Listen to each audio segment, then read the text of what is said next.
Michael Jackson's legacy crumbles under charges of pedophilia, illegal immigration surges, and Democrats ignore anti-Semitism once again to cover for the fresh faces. I'm Ben Shapiro. This is The Ben Shapiro Show. We have a lot to get to today. We're going to jump right in just a second. First, let us talk about your rights. When the founders crafted the Constitution, the first thing they did was make sacred the rights of the individual to share ideas without limitation by government. The second right they enumerated was the right of the population to protect that speech and their own person with force. You know how strongly I believe in these principles. I'm a gun owner. Owning a rifle is an awesome responsibility. Building rifles is no different. Bravo Company Manufacturing was started in a garage by a Marine vet more than 2 decades ago to build a professional-grade product that meets combat standards. BCM believes the same level of protection should be provided to every American, regardless of whether they are a private citizen or a professional. BCM is not a sporting arms company. They design, engineer, and manufacture life-saving equipment, and they assume every rifle leaving their shop will be used in a life or death situation by a responsible citizen, law enforcement officer, or a soldier overseas. Every component of a BCM rifle is hand-assembled and tested by Americans to a life-saving standard. BCM feels a moral responsibility as Americans to provide tools that are not going to fail the user when it's not just a paper target, but somebody coming to do them harm. To learn more about Bravo Company Manufacturing, head on over to BravoCompanyMFG.com. That is BravoCompanyMFG.com. If you need more convincing, check them out also at youtube.com/BravoCompanyUSA. That is BravoCompanyMFG.com. Go check out the folks making the best rifles on the market. That's BravoCompanyMFG.com. Alrighty, well, we have a lot to get to today in terms of the news, but there's been a cultural shift that's been happening, a cultural moment that's been happening surrounding Michael Jackson. It's way past due, and it is testament to the innate ability of human beings to cover for people that they consider talented. There's something in psychology called the halo effect. The halo effect essentially suggests that if you think somebody is good at one thing, it means you think they are good at all things. So you tend to think that beautiful people are smart. You tend to think that people who are smart at one thing are smart at all the things. You tend to think that rich people know what they're doing when it comes to everything. And that's just a normal human tendency. We tend to make snap judgments about people, and then we take those judgments too far and we generalize more broadly. Well, two things are true of Michael Jackson. Immensely talented human being, evil pedophile, right? Those two things are true of Michael Jackson, at least if the allegations are to be believed, which all evidence suggests they should be. And people are having a really tough time connecting those two. They're having a really tough time overcoming the cognitive dissonance of, I like Michael Jackson's music, and I was a big fan of his when I was 10, with Michael Jackson was an evil human being who preyed upon children. Now, both of those things can be true. And this new documentary, Leaving Neverland on HBO, which I've been watching, is indeed extraordinarily upsetting. It demonstrates how depraved Michael Jackson was. There's a piece in National Review by Kyle Smith talking about this. He says, debuting on March 3rd and 4th, after a previous series of screening at the Sundance Film Festival, this enraging film by Dan Reed inspired a lawsuit against the pay cable channel from Jackson's estate, which desperately wants people not to see a story that may significantly diminish the value of his brand. It's a wonder there's any brand left to defend, given that 4 men have now made detailed, credible claims that Jackson sexually abused them as minors over extended periods of time. James Safechuck, a child actor, first met Jackson at 9 while filming a famous 1988 Pepsi commercial in which he is excitedly examining Jackson's dressing room when the singer pops in. The commercial, Safechuck says, genuinely captured his first glimpse of the celebrity. Around the same time, Wade Robeson, then 5, met Jackson after putting on a dazzling performance in a dance contest in Australia, causing the singer to bring the boy on stage for concerts and invite him to show his moves in front of a huge crowd. When the Australian tour wound down, Jackson invited the boy to look him up in LA sometime. Driven by his mother, Joy, the family managed to make contact with Jackson on vacation when the boy was 7. Jackson immediately invited the Robeson family to stay at his huge ranch at Neverland. Wade and his 10-year-old sister were allowed to sleep in Jackson's room. Days later, Jackson talked the family into allowing Wade to stay behind with him while the rest of the family went to the Grand Canyon. You and I were brought together by God, Robeson recalls Jackson saying. We were meant to be together, and this is us showing each other that we love each other. This is how we show our love. Jackson then fondled the boy and guided the child to his own genitals, and Jackson initiated oral sex and guided the boy to follow suit. Robeson recalls Jackson telling him, other people are ignorant and they're stupid. They never understand. If they ever found out what we were doing, we'd be pulled apart. He and I would go to jail for the rest of our lives. Later, at Jackson's coaxing, after Jackson called Wade every day for 2 years and kept him on the phone for up to 7 hours at a time, Joy simply moved with Wade and her daughter from Australia to SoCal, leaving her husband and other son behind, a move that ultimately destroyed the family. Wade's father would later commit suicide. Safechuck's story follows a similar pattern. He recalls being lured quickly into Jackson's bed at age 10. His starstruck mother, Stephanie, was disarmed by Jackson's childlike demeanor and began thinking of the pop star as her own son. Safechuck's memories of Jackson's sexual abuse are familiar to Robeson's. Jackson staged a mock wedding ceremony, Robeson recalls, in which the singer presented the boy with a ring lined with diamonds. He would reward me with jewelry for doing sexual acts for him. You'll remember that in 1995, he settled a civil suit for a reported $23 million after being accused of sexual abuse by Jordan Chandler, who was arrested in 2003 again on charges of serially molesting a 13-year-old named Gavin Arvizo, a cancer-stricken boy he had met through a charity. During his criminal trial, Jackson urged both Safechuck and Robeson, now adults, to testify he had done nothing inappropriate with them. Safechuck simply declined, and in his silence, he incurred Jackson's wrath. He threatened me with his lawyers and said I had perjured myself years ago, he recalls. The lawyers would get me, he says Jackson told him. At the same time, Robeson recalls he was still somewhat attached to Jackson. He panicked at the thought of the singer in prison and what might happen to him there. Perhaps Jackson would even be murdered behind bars, he thought, so he lied, offering false testimony that Jackson had not done anything sexual to him. For Gavin, I wish I was a place where I could tell the truth and be a comrade with him, Robeson says now. I just wasn't ready.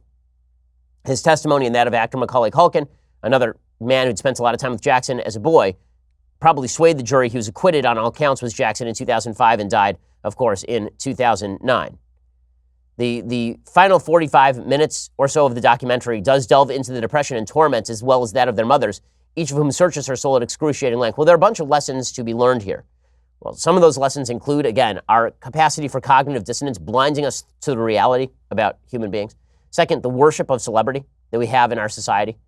You know, the rise of a television and movie culture, the rise of an entertainment culture that puts celebrities before our faces all the time, makes us think that we know celebrities. It used to be that people who were very famous felt distant and far off. Now people who are very famous feel very close to us. And so it's very difficult for us to believe that those people could actually be evil and participating in acts of evil. That sort of stuff is something that we all ought to keep in mind, whether we are talking politics or entertainment. When we're engaging with the public world, it is deeply important for us to recognize that human beings are still human beings, even if they are rich, powerful, and famous. And maybe even more so then, because fame and wealth and power, these things allow people to gratify their worst urges and lead other people to basically give them the okay to do so, thinking, of course, that the person wouldn't be rich, powerful, and famous unless they were also morally good. Now, this also has raised some serious issues about pedophilia itself. And it demonstrates what we have lost as a society when we decided that biological urges on any level are basically an excuse to do what we want. We have a very weird divide in the Western psyche right now when it comes to biological urges. On the one hand, we believe that biological urges give us moral impetus to do the things that we want to do. So if you want to have sex before marriage, you have a biological impetus to have sex before marriage. That means it's okay to have sex before marriage. At the same time, there are obvious biological urges that people don't want to give the go-ahead to because they're in fact evil. So if a man has a biological urge to rape a woman, then we say, no, you're not allowed to do that. You are evil. Your biological urge does not overcome. And yet it's that broad blanket statement that biological urges are somehow an excuse, that in the Lady Gaga morality, born this way is somehow an excuse for behave this way. That's deeply troubling. Now, again, I'm not comparing homosexuality to pedophilia because they are completely not the same thing. One is a consenting relationship between two adults, and another is the exploitation of a child. The point that I'm making is that as a general rule, a society that fails to draw moral lines around things like consent and instead draws moral lines around things like biological drive or biological urge is a society that is going to fall apart at the seams. And it seems that we are moving in that direction, that we have failed to allow morality to guide our views of personal behavior. And once we don't start setting human limits to the biological urges that we have, we get ourselves in some very serious trouble. The reason that I'm bringing this up is there's a column from Dahlia Lithwick, who is a legal analyst, she's a very famous legal analyst actually, writing over at slate.com, in which she has a piece called, "Is Pedophilia a Crime or an Illness? We've never quite known whether child molesters should be treated as sick people or punished as criminals." She says, on Sunday, HBO premieres Finding Neverland. Again, and for all the wrong reasons, we can't take our eyes off Michael Jackson. Whether or not the allegations are substantiated, the question is in the air. Is pedophilia a disease to be treated or a crime to be punished? Are people who seduce minors sick or evil? Our current legal and medical systems blur both views. We call for the most draconian punishments, life imprisonment, castration, permanent exile, precisely because we view these acts as morally heinous, yet also driven by uncontrollable biological urges. If sex with children is truly the product of freely made moral decisions, then we should deal with it through the criminal justice system. But if it is a genetically overdetermined impulse, an uncontrollable urge nestled in our DNA, then punishing pedophiles must be morally wrong. This is what Dahlia Lithwick writes. As science and culture increasingly medicalizes bad behavior, finding a neurological component to everything from alcoholism to youth violence, we run the parallel risks of either absolving everyone for everything or punishing criminals who are no guiltier than cancer patients. What science has revealed, says Lithwick, about the moral medical roots of pedophiles is, of course, ambiguous. What is clear is that the binary choice laid out above is an oversimplification. The medical community, which started to view pedophilia as a disease rather than a crime in the 19th century, has amassed evidence that at least some violent and antisocial behaviors have genetic links and signposts. But researchers have been unable to isolate a biological cause for pedophilia or even to agree on a personality profile, not to mention the terrific confusion within the medical community in defining what this disease really involves. Until a few years ago, for example, the DSM-4, the Psychiatric Association's Diagnostic and Statistical Manual of Mental Disorders, defined pedophilia as a disease only if the sufferer's fantasies, sexual urges, or behaviors cause clinically significant distress or impairment in social, occupational, or other important areas of functioning. In other words, a non-impaired, remorseless pedophile was apparently perfectly healthy. By the way, it is worth noting that that is exactly the same language that the DSM-5 now uses with regard to transgenderism. They suggest that transgenderism is not, in fact, a mental disorder unless it causes clinically significant distress or impairment.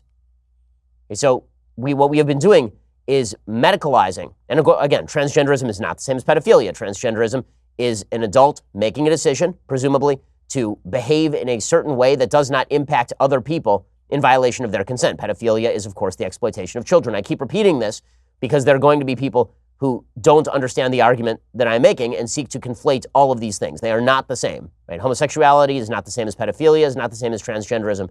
Pedophilia is something apart because it is morally evil. Because it is morally evil. But the point that I'm making is that when we medicalize evil, then we also run into the danger of suggesting that human behavior is not controllable and that we are not responsible for our actions. And that is the death of a civilization. I'll talk about that in just a second. But first, folks, I've had it with Congress. The folks in Congress right now, they are lunatics. Plus, the executive branch is growing out of control. You know, the Constitution was designed to prevent the federal government from taking all of our freedom and from using that freedom against us. Well, the federal government has overgrown all of its boundaries, which is why we need to restore the original bargain of the Constitution, the checks and balances that were originally established to prevent this sort of domination of our freedom. This is why I'm a big believer in calling a convention of states where we, the people, can propose amendments. Yes, amendments. We've got to stop these idiots before it's too late. The only way to do that is to restore the greatest ideology ever created, the constitutional ideology of the founding fathers. Can you imagine the looks on the faces of the people in the federal government when they realize that their power has been restricted? Calling a convention of states is the only way to get the job done. There are already 3.8 million people with us on this, more every day. So join me and my friend Mark Meckler. Go to conventionofstates.com/Ben and sign the petition today. That is conventionofstates.com/Ben. They have tremendous amounts of support. You should join them. There are already 3.8 million people using conventionofstates.com. Go check them out, conventionofstates.com/Ben. The reason that I bring up the Dahlia Lithwick column is because she suggests this dichotomy, and the dichotomy is basically correct. She says it's oversimplified, but it really is not. It's basically right. She suggests that if sex with children is truly the product of freely made moral choices, we should deal with it through the criminal justice system. If it is genetically overdetermined impulse and uncontrollable urge, then we can't punish pedophiles. But here is the point. The belief in a free functioning, free society has to be that reasonable human beings have the capacity to overcome their biological instincts, that human beings have the capacity to overcome their tribal affinities, that human beings have the capacity to overcome their urges. If we don't believe that, we cannot have a republic. And here is where psychology shades into politics. We are now living in a world in which we are told that we don't control our own behavior, that our behavior is controlled by impersonal forces far beyond us, that there's institutional racism, sexism, bigotry, homophobia, that controls your life, that it is the broad-based economics of the American system that have determined the future of your life. None of that is true. That your tribal affinity, that your membership in a particular racial clan, that determines how you will be treated and how the rest of your life is laid out for you. None of that is true.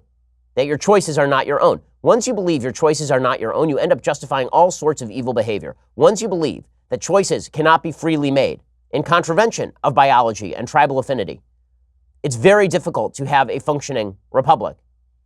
And this is why, in the end, now I have an entire book coming out about the subject, the bargain between Jerusalem and Athens, between religion and reason, is deeply necessary. We'll talk about more of this in just a second. So I have a new book coming out. It's called The Right Side of History. It comes out in a couple of weeks. And the central contention that the book makes is that all of human life is based on a certain number of premises that we have to assume. That all of Western civilization is based on certain things that we take for granted. And many of those things that we take for granted are things that we actually get from religious premises. So we all take for granted Greek reason, right? The idea that we can reason our way in and out of problems. Science is an outgrowth of this belief in human reason and our capacity to reason. But even that capacity for reason is based on even deeper roots. That capacity for reason is based on the idea that you are a free individual capable of exercising a logic that exists outside of you. That you are a free individual, not completely bound down by biology, capable of making choices. That you are not just a cluster of meat wandering through the universe, reacting to the environment around you. There's a famous philosopher named Baruch Spinoza. And Spinoza, Benedict Spinoza, he suggested that basically human beings were a stone that had been cast by fate, and that we thought that we had willed our own motion, but basically we didn't. We're just along for the ride. All of Western civilization is based on the opposite of that. The idea that you do will your own action, that you have the capacity to will your own action. And in politics, that you are in control of the decisions that you make. And that in your personal life, you're in control of the decisions that you make. That responsibility is the key to a fruitful exchange. That you can't reason with people who don't believe they're responsible for their own actions. That reason itself is undermined by the belief that human beings are not freely capable of making choices. Now, that is the conundrum we find ourselves in. We've made excuses for ourselves as a society, blaming all of our activities on outside forces or internal forces. But the freer you think of yourself, the more you think of yourself as a free actor acting in a free country, the more responsible you're going to be, the better you're going to be, because the more responsible you are for your own actions. Right now, we have a society that is dedicated to removing responsibility from people, and then simultaneously, in fits and starts, we will try to restore responsibility for certain people. We'll try to go back and fill in the gaps and explain why Michael Jackson should be abhorred, even though we've undercut a lot of the rationale for abhorring Michael Jackson. Michael Jackson should be abhorred. He participated in evil activity. He was a free adult, one of the freest people on earth given his wealth and his fame, and he chose to do evil things. And his biological urge was not enough to excuse that. And the same thing is true for all of us living in the freest country in the history of the world. Now, I'm not talking that we're all pedophiles, but we all make decisions on a daily basis for which we are responsible. And looking to society or looking to biological urges or looking to anything else to blame for our own behavior is a deep problem for a civilization that hopes to continue functioning. If you want a democracy, if you want a republic, you have to believe that you are a free actor capable of acting morally. Both of those elements. You are free, you are capable of making decisions, and you are capable of acting in a moral fashion. Now, again, I am not saying that, I'm not even talking about which behavior is moral and which behavior is immoral from a generic secular sense, because I think that we can obviously make distinctions between pedophilia and all other sorts of crime or all other sorts of behavior. With that said, the generalized point, which is that we're going to have to stop pathologizing evil, that it can be true that you have a pathology toward doing something bad, but that you still have the capacity to overcome. That is the essence of Western civilization. And that is being ripped away from us. The only reason we're even having this conversation about whether Michael Jackson should have been basically treated as an ill person or as an evil person is because we have lost the capacity to see evil for what it is. Choices freely made by human beings capable of making those choices in contravention of their own biology. It used to be that you'd be able to say, yes, both. Yes, both. He's a sick person with a drive toward doing sick things. And also, he's an adult capable of overcoming that. But once we decide that we're not in control of our own actions, it's very difficult to make the case for Western civilization, for individualism. It's very difficult to make the case for human rights, frankly, because human rights are based on this idea that we are each individuals created in the image of God and that we have the capacity to make decisions freely and of our own will. You want to restore a system where people believe in right and wrong and where we are responsible for one another and where we don't hurt each other? We're going to have to go back to a system where we assume that your decisions are your own and not the product of some other evolutionary force or some product of some other environmental force beyond your control. Now, again, that's not to say there aren't biological forces driving us. There are. That's not to say there aren't environmental forces that put pressures on us. There are. The question is, how we shape those environmental forces to get them off our back. But the goal has to be shaping those environmental forces to get them off our back, to maximize human freedom, to maximize the human capacity, because the rights, the freedom, they come with duties. You cannot have duties without rights, and you cannot have rights without duties. And we as a society have decided to bifurcate the two. We want the rights without the duties, or we want the duties without the rights. You can't have it both ways. The freedom comes with responsibility. Not because we want you to be responsible, but because it simply does. You cannot be a free person if you are incapable of making choices. Freedom comes with your capacity and responsibility to choose. Alrighty, meanwhile, on a more sort of political note, the illegal immigration surge at the border is continuing. Now the media have finally decided to report on it. Amazing how for 2 months they said nothing about illegal immigration surging at the border during the government shutdown and while President Trump was pushing Democrats to compromise over immigration. Pretty incredible. But now they're reporting on it, so better late than never, I suppose. The New York Times has a big piece today called Border Patrol Facilities Put Detainees with Medical Conditions at Risk, talking about the underfunding of Border Patrol. They point out that Border Patrol simply does not have the resources to deal with this massive influx of migrants. They say an average of 2,200 migrants a day are now crossing the nation's 1,900-mile border with Mexico, many after grueling journeys that leave them injured, sick, or badly dehydrated. Yet most of the nation's customs and border protection facilities along the border lack sufficient accommodations, staffing, or procedures to thoroughly assess health needs or provide more than basic emergency care, a situation that has led to dangerous medical oversights. I don't remember the New York Times reporting this while the entire Democratic Party talked about disbanding ICE and underfunding CBD. I don't remember that at all. But now I guess the media is catching on. Also, the media are reporting that a record number of families are now crossing the border. This is according to the Washington Post. They're reporting that in February alone, U.S. authorities detained more than 70,000 migrants, up from 58,000 in January. Weird that they didn't report any of this stuff until, after the government shutdown ends and Trump declares a national emergency. How weird. Once again, showing that the media's coverage of these issues tends to have a rather large impact on our public discourse. Okay, coming up in just a second, I want to talk about the Democrats and intersectionality and their continued push to avoid the consequences of their own willingness to support anti-Semitism. We'll get into that in just 1 second. First, let's talk about life insurance. Getting life insurance can feel like assembling the world's worst jigsaw puzzle. It is confusing, it takes forever, and when you're finally done, it doesn't even look cool. But if you have a mortgage, kids, or anyone who depends on your income, it's a puzzle you need to solve, and Policy Genius can help you do it. Policy Genius is the easy way to get life insurance. In just 2 minutes, you can compare quotes from top insurers to find the best policy for you. When you apply online, the advisors at Policy Genius will handle all the red tape. They will even negotiate your rate with the insurance company. No commission sales agents, no hidden fees, just helpful advice and personalized service. Policy Genius doesn't just make life insurance easy. They also make it easy to find the right home insurance, auto insurance, or disability insurance. They are one-stop shop for financial protection. So, if you find life insurance puzzling, head on over to policygenius.com. In 2 minutes, you can compare quotes, find the right policy, and save up to 40% doing it. Policy Genius is indeed the easy way to compare and buy life insurance. Policygenius.com. Be a responsible human being. Make sure that you go take care of your family in case, God forbid, something should happen to you. Policygenius.com is the way to make that happen. Again, compare quotes, find the right policy in 2 minutes, save up to 40%. Policygenius.com. Go check them out right now. Okay. Meanwhile, the Democrats are struggling again with their anti-Semitism, their willingness to okay anti-Semitism so long as it comes from the intersectional faces. The real reason they're okay with this anti-Semitic nonsense, the real reason that they are now backing out on condemning anti-Semitism is because they feel that the people who are pushing the anti-Semitism are the most important members of their party. Nancy Pelosi just went up against Ilhan Omar and Alexandra Ocasio-Cortez and Rashida Tlaib, and Nancy Pelosi came up on the losing end. That's an amazing thing.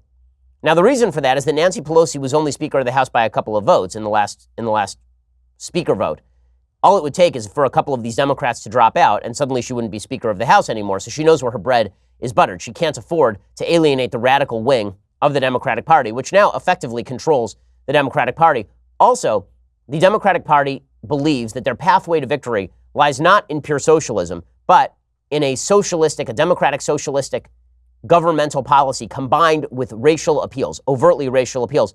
Who better to push that than fresh face of the Democratic Congress, AOC? So Alexandra Ocasio-Cortez, for example, she did an interview with Spectrum News in New York, and she talked about the Green New Deal, This is the kind of intersectional socialism that Democrats are looking for. One of the things that some folks give pushback is they're saying, why are you talking about racism when it comes to the environment? And they said racism has nothing to do with environmentalism. And my immediate retort is, look at Flint, look at Katrina, look at Hurricane Maria. It's not as though income inequality or social injustice or racism are these separated out issues that you just legislate to address those things and fix. You can't pass a law to just end income inequality. You address it in every issue, every major systemic issue.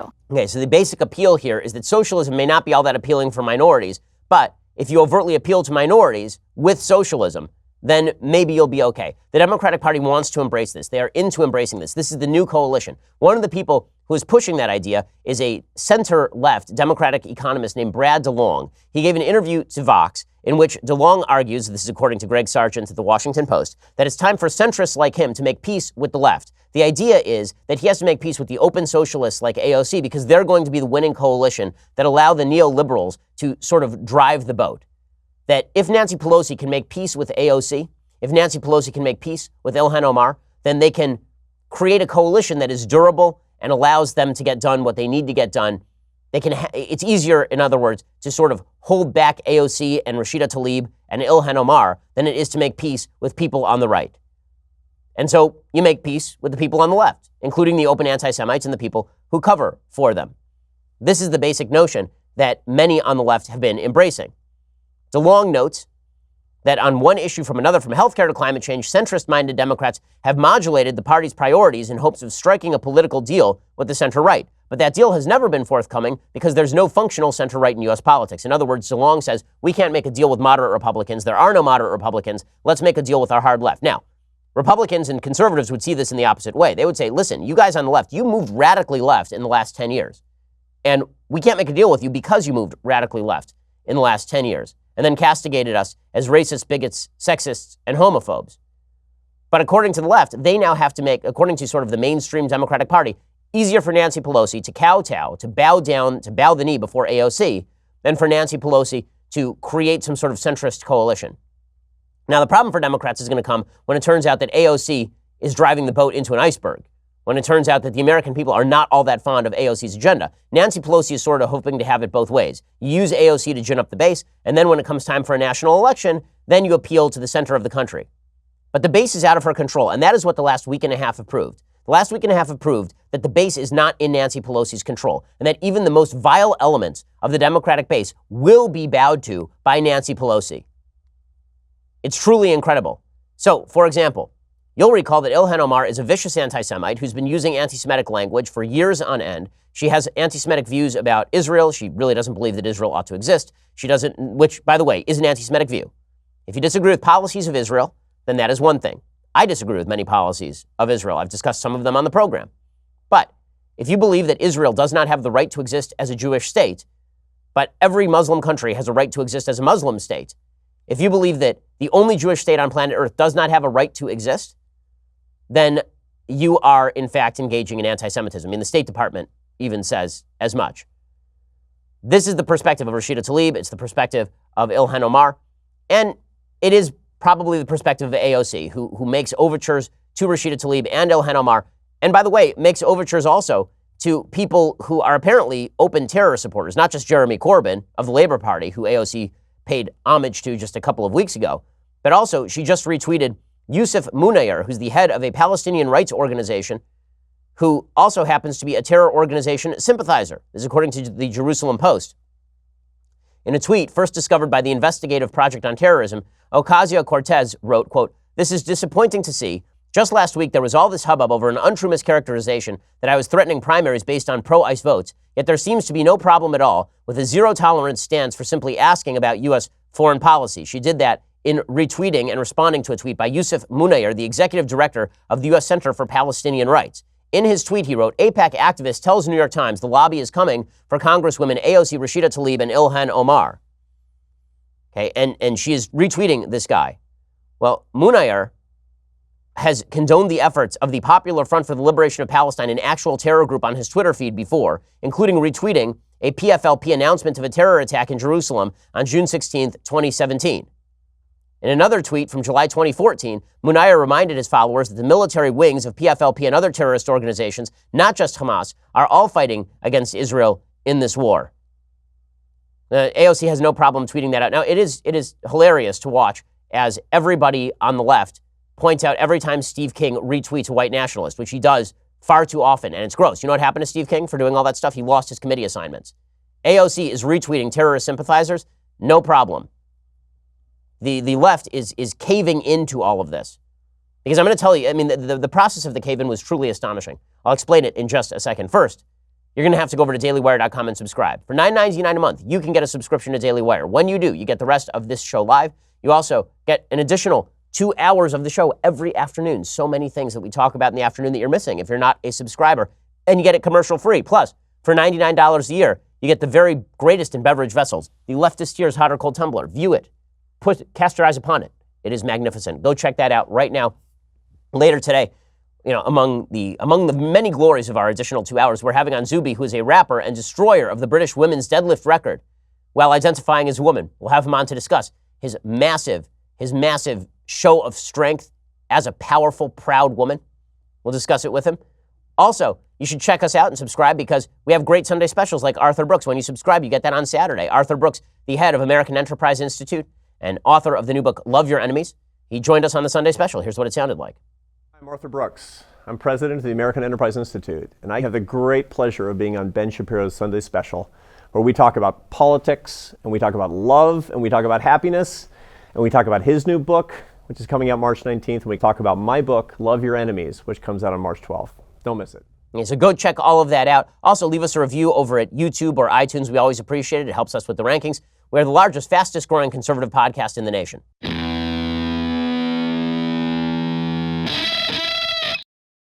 So the Democrats have cut this devil's bargain with the anti-Semites in their base. I mean, it is that simple. And it's the same Democrats who have criticized President Trump rightly for kowtowing and winking and nodding at the alt-right in 2016. It was correct that it was gross for Trump to do that in 2016. I criticized it at the time. It was disgusting. I've criticized Benjamin Netanyahu, the Prime Minister of Israel, for making common cause with the Kahanists. And he has now brought into his coalition members of the former party of Meir Kahane, who are legitimately extremists, who have celebrated terrorist incidents like the Baruch Goldstein massacre. Right? Netanyahu brought them into his coalition. That's disgusting. He should never have done that. It's really gross. Right? The Democrats are doing the exact same thing right now. The Democrats are bringing into their coalition and championing and putting them on the cover of Rolling Stone people who are in favor of terrorist groups, or at least have spoken out in defense of terrorist groups. Remember, Ilhan Omar actually voted against a proposal that would have punished ISIS members more harshly.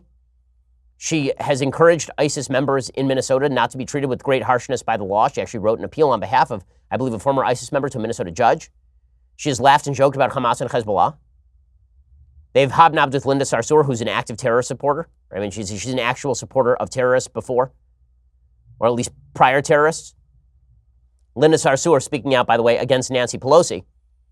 She is a noted anti-Semite with strong ties to the Nation of Islam and Louis Farrakhan. Sarsour posted comments in a Facebook missive against Nancy Pelosi. She said, Nancy is a typical white feminist, upholding the patriarchy, doing the dirty work of powerful white men. God forbid the men are upset. No worries, Nancy to the rescue to stroke their egos. So Linda Sarsour and AOC and Rashida Tlaib and Ilhan Omar, these are the new leaders of the Democratic Party, and Nancy Pelosi is just hanging on for dear life, hoping that she can control the alligator a little bit. That's all she's hoping. She's riding the back of this alligator, hoping that it eats her last. It will not eat her last, by the way. So what exactly are the Democrats doing about the open anti-Semitism inside their own party? Here's how this works. So in the last couple of days, there were calls for Democrats to censure Rashida Tlaib, not Rashida Tlaib, Ilhan Omar, so for them to put out a congressional resolution naming Ilhan Omar because of her 3 prior anti-Semitic comments in 6 weeks. Instead, Democrats said, you know what we'll do? We'll put out a generic resolution that condemns anti-Semitism just generally, which of course is a way of avoiding the actual reason why the resolution is being put forth in the first place. It's like putting forth a resolution on the evils of white nationalism without mentioning Steve King right after Steve King's comments. Like, we all know why we're doing this, don't we? But that was too much. That was too much. The base of the Democratic Party, they decided we can't do that even. The CBC protested. Ilhan Omar protested. AOC protested. So then the Democrats decided, you know what, we're going to have to table this thing. Ilhan Omar's name won't go in it. But now we are going to change the language of the bill to include language condemning anti-Muslim bias. Now listen, you want to pass another resolution condemning anti-Muslim bias based on, like an inciting incident? Go for it. But this entire incident was based on Ilhan Omar being an anti-Semite. So Ilhan Omar's an anti-Semite. And then presumably some people react to Ilhan Omar with Islamophobia, not members of Congress, because you can't name any who have done that, but some randos in West Virginia. And so we get a congressional resolution condemning both anti-Semitism and Islamophobia without mentioning Ilhan Omar, the inciting reason for this entire incident. It's absurdity on its face.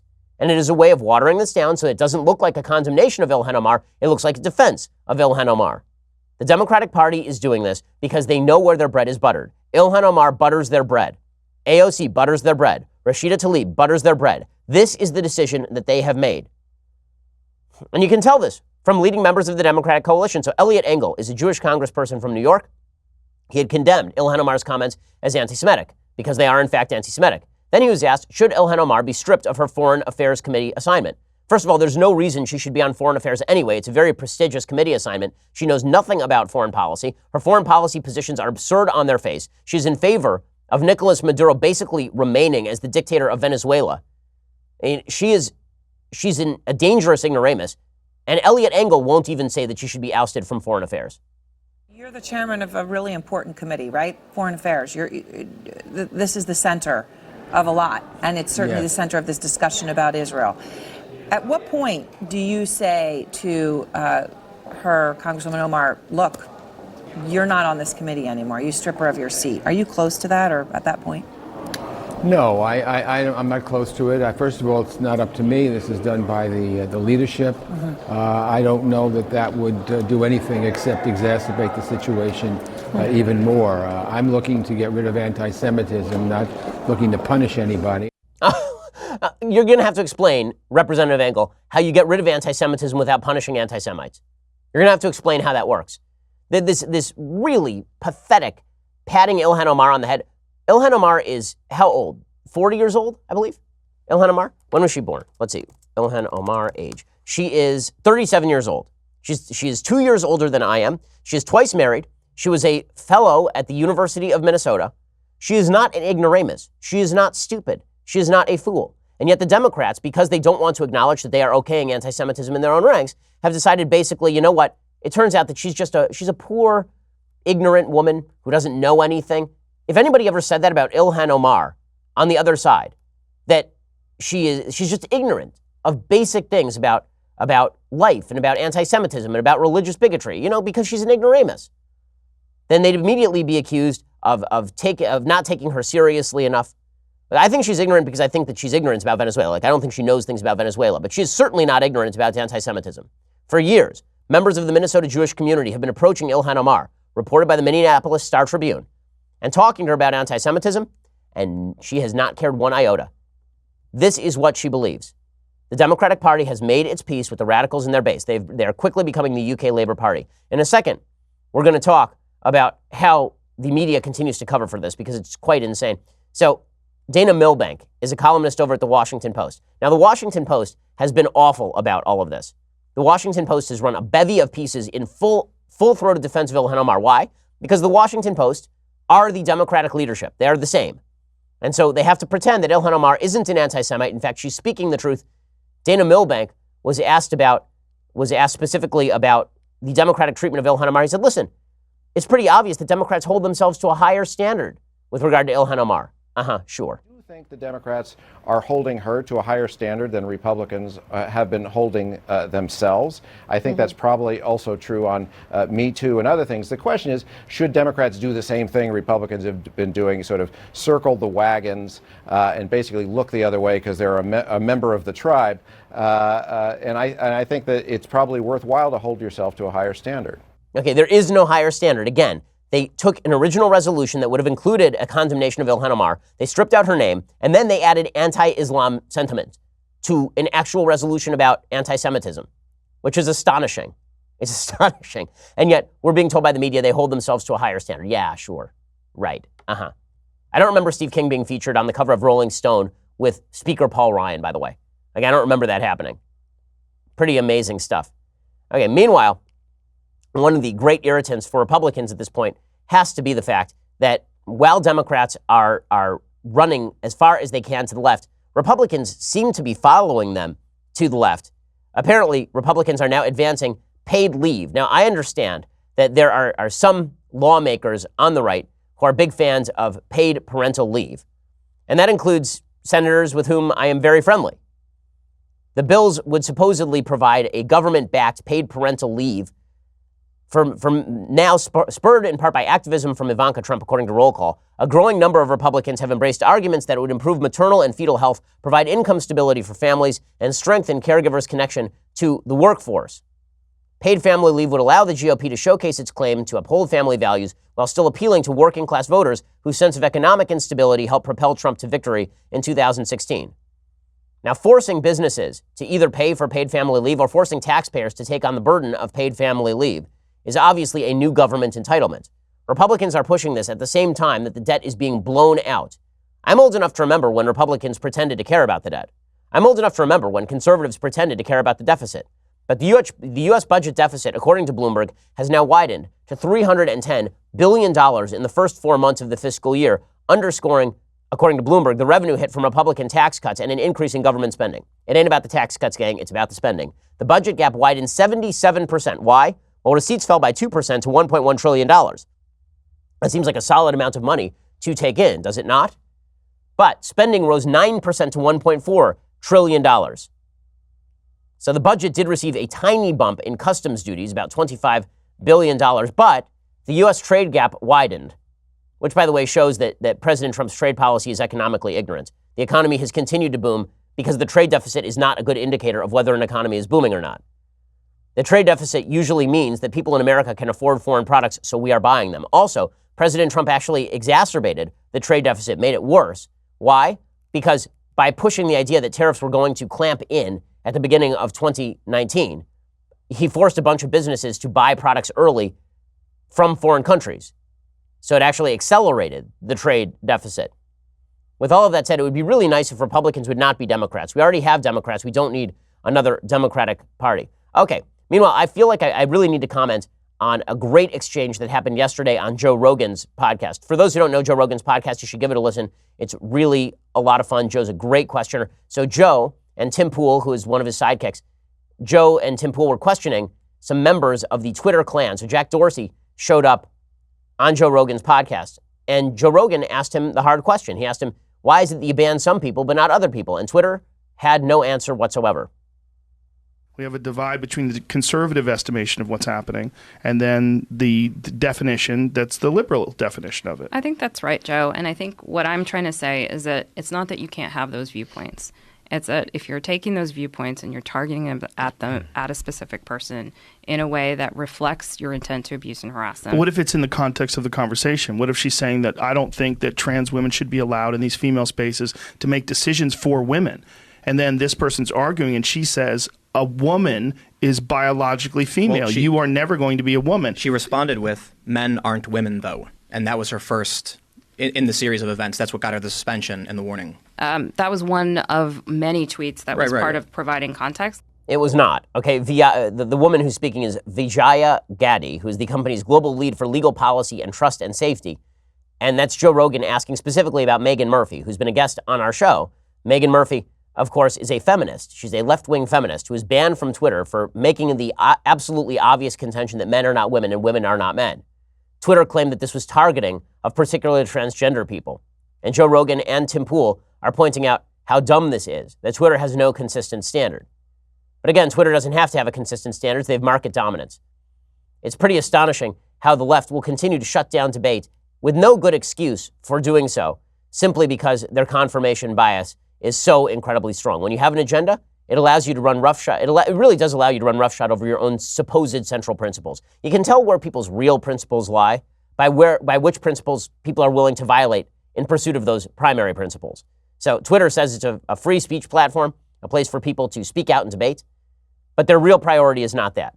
Their real priority is social leftism, and when the two come into conflict, social leftism overrules anything having to do with free speech. Good on Joe Rogan and Tim Pool for exposing the insane hypocrisy and stupidity of the Twitter the Twitter leadership. Alrighty, time for some things I like and then some things that I hate. So, things that I like. There's a movie that is now available on Amazon Prime. It's called You Were Never Really Here. It's sort of a newfangled take on Taxi Driver. Frankly, I think it's a better movie than Taxi Driver. And it's with Joaquin Phoenix, who is, in fact, our finest living actor. The only other competitor would probably be Daniel Day-Lewis, but he is retired.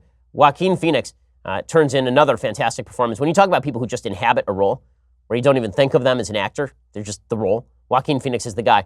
The basic plot is essentially Taxi Driver. He is a kind of Taxi Driver. He is basically a veteran who has had some bad experiences, a suicidal veteran, and he is hired by a middleman to go save this state legislator's daughter from sex slavery. And let's just say nothing good ensues.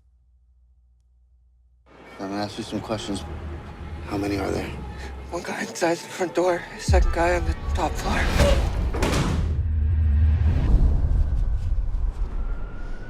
After the tone, please leave a message. It's done. Man called. He wants to see you right away. State Senator Albert Vato. His teenage daughter's missing. What's the lead? He got an anonymous text with an address. I've heard of these places. They said you were brutal. I can be. I want you to hurt them. Okay, so he did win the best actor, did Joaquin Phoenix, for his role in this. He's a terrific actor. Honestly, it gives me hope for the Joker movie. So the new Joker movie is going to be directed by Scorsese, correct? And Joaquin Phoenix plays the Joker. That is fantastic casting. So looking forward to that. The movie is very brutal. It is definitely rated R.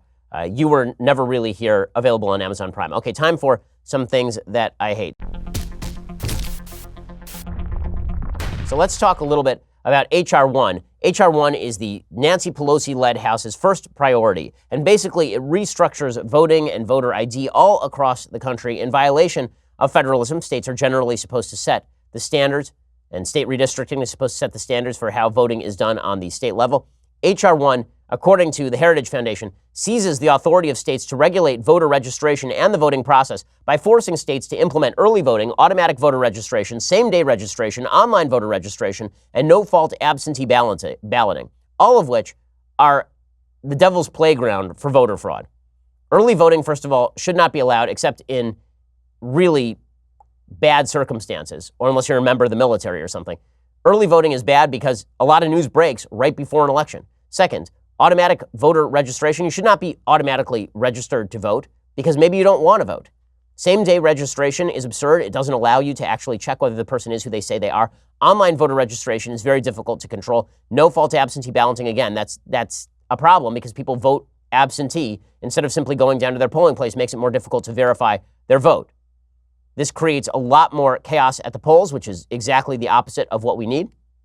It will hurt voter turnout because everybody will early vote. It will degrade the accuracy of registration lists by automatically registering individuals from state databases such as DMV and welfare offices. In California, you can have a driver's license if you're an illegal immigrant. So if you automatically are registered from the state database, well, that's going to be a problem, isn't it? It constitutes a recipe, according to Heritage, correctly, for massive voter registration fraud by hackers and cyber criminals through online voter registration. It's hilarious to watch as the left tries to loosen the methods of confirming who voters are, at the same time that they are trying to make sure that only people who see Captain Marvel can review Captain Marvel. And there's a point made by one of our producers here, by head of production Jonathan Hay, to me the other day. He was pointing out that now Rotten Tomatoes has changed their standards on who gets to review Captain Marvel. You can only do it if you have bought a ticket to Captain Marvel. They've changed the standard. Why? Because they were afraid that fanboys were going to crap all over Captain Marvel and lower the viewer rating, the generalized viewer rating. And so they've decided they're essentially going to use a form of voter ID. So yes to voter ID for seeing a movie and reviewing it on Rotten Tomatoes. No to voter ID for, actually voting. This will cripple the effectiveness of state voter ID laws by allowing individuals to vote without an ID and sign a statement in which they claim they are who they say they are, but you can just forge the signature, obviously. It will reduce the number of Federal Election Commission members from 6 to 5, allowing the political party with 3 commission seats to control the commission, which of course means that if Democrats take control of the FEC, then they will control the entire FEC. It would require states to restore the ability of felons to vote the moment they are out of prison, which is a state issue, not a federal issue. It would violate the separation of powers. Even the ACLU opposes H.R. 1 because they say that it goes too far in a lot of these directions. So it's a pretty extreme bill. Don't believe all the hype when Democrats say they're restoring voter integrity. It is precisely the opposite. Alrighty, well, we will be back here a little bit later today with 2 additional hours, which is why you subscribe. Otherwise, be here tomorrow. We'll be here for more. I'm Ben Shapiro. This is The Ben Shapiro Show. The Ben Shapiro Show is produced by Senya Villarreal, executive producer Jeremy Boring, senior producer Jonathan Hay. Our supervising producer is Mathis Glover, and our technical producer is Austin Stevens. Edited by Adam Sayevitz. Audio is mixed by Mike Caromina. Hair and makeup is by Jesua Olvera. Production assistant Nick Sheehan. The Ben Shapiro Show is a Daily Wire production. Copyright Daily Wire 2019.